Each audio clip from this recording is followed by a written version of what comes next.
What is up, amigos? Hope you're doing awesome. What if I told you that a vampire film can teach you more about culture, history, race, and music than most documentaries ever will? Sinners isn't just another horror movie, it's a powerful, haunting reminder of how much black art, identity, and spirituality have been stolen, twisted, and sold back to the world with the soul taken out. But instead of giving you that message in a boring lecture, Ryan Coogler delivers it through blood, blues, and betrayal, wrapped inside a genre we rarely expect to carry so much weight.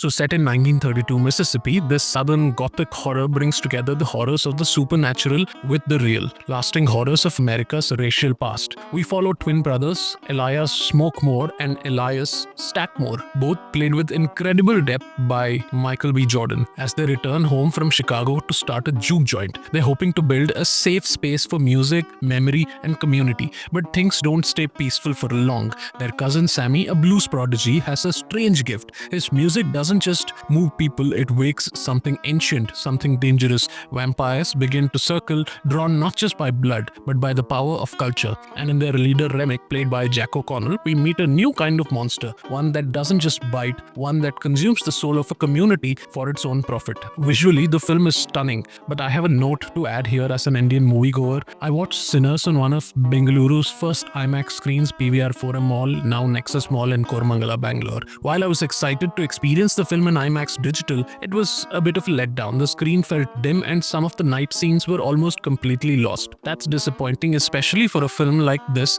where shadows, texture and atmosphere are everything. Well, India doesn't have any IMAX 70mm theaters anymore, which is heartbreaking for movie buffs who want the true cinematic experience. So if anyone from the theater or distribution chain is listening, please, this feedback matters. Now coming back to the film, every frame is soaked in meaning. Cinematographer Autumn Durrell Arkapaw captures the texture of the land with elegance. The juke joint glows like a safe house for broken dreams. Costumes by Ruth E. Carter breathe life into this era, and Ludwig Göransson's score is nothing short of hypnotic, blending raw Delta blues with orchestral depth. It's not just background music, it is soul, it's memory, it's history, and that's where the heart of Sinners lies. It's not really about vampires, it's about music. The way Sammy's guitar strums feel like a conversation with ancestors. The way his voice doesn't just entertain, it resurrects. One key scene in the juke joint where spirits begin to rise as Sammy plays is more emotionally powerful than most horror finales.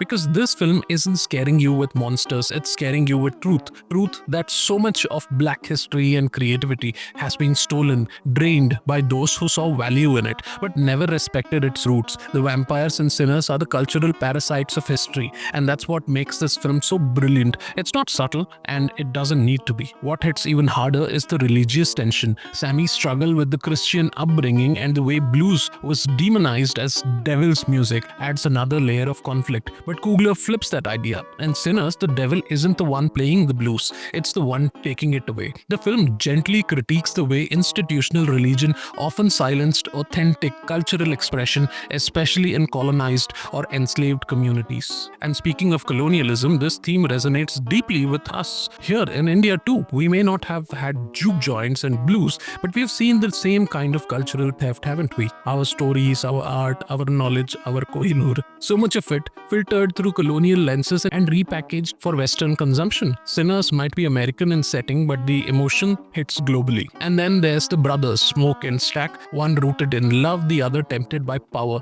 Their paths split in a way that reflects not just sibling rivalry, but a bigger ideological conflict within any oppressed community. Do you protect your roots or do you chase power? That tension, that duality is what makes their story so tragic. Michael B. Jordan makes each brother feel like a completely different person. Miles Caton, who plays Sammy, delivers the kind of breakout performance that stays with you.